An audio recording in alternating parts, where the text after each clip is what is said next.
transdiagnostic interventions are usually delivered within mental health and psychosocial support and gender-based violence programs based on socio-ecological models and also recognizing patterns of structural violence, inequality, discrimination, and oppression.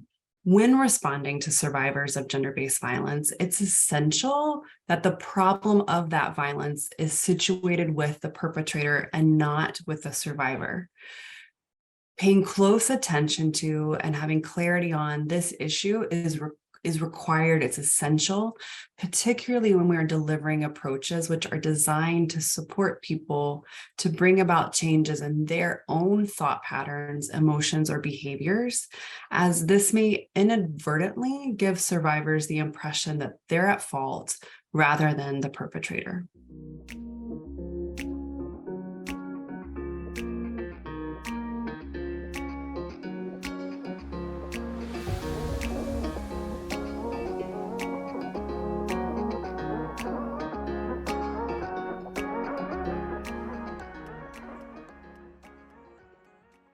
Perpetrators of GBV should not be included in the same transdiagnostic intervention with GBV survivors.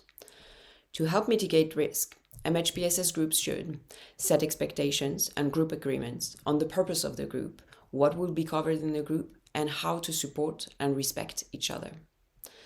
It should not include content that would detract from participants' sense of physical or psychological safety, and it should never be made up solely of known GBV survivors.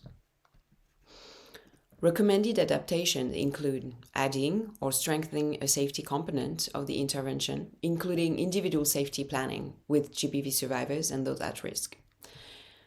Remove an exposure component of the intervention in line with the guidance note on exposure therapy techniques, and consider delivering the intervention through individual session in addition to or instead of group sessions.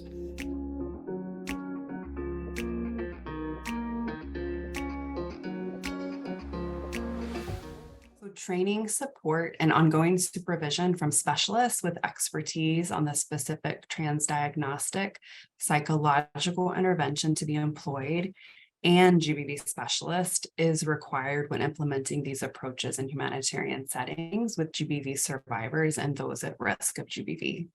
Supervisors should be equipped to support supervisees to reflect on unconscious bias, gender norms, stigma, and dynamics of shame and self-blame within their support to participants.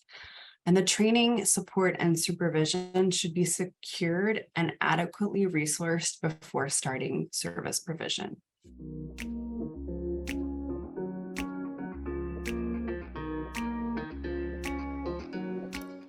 Transdiagnostic approaches can be helpful for GBV survivors in reducing psychosocial distress, as long as they have been locally redesigned for this population using survivor-centered principles and with a gender power analysis and focus on the survivor's safety.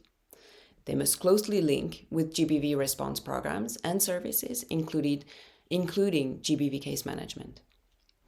Recommended adaptation for transdiagnostic approaches in humanitarian settings include strengthening safety planning, removing exposure therapy techniques, and offering individual sessions. Training, support, and supervisions from specialists in these approaches, as well as GBV specialists, is essential and must be secured before starting service provisions.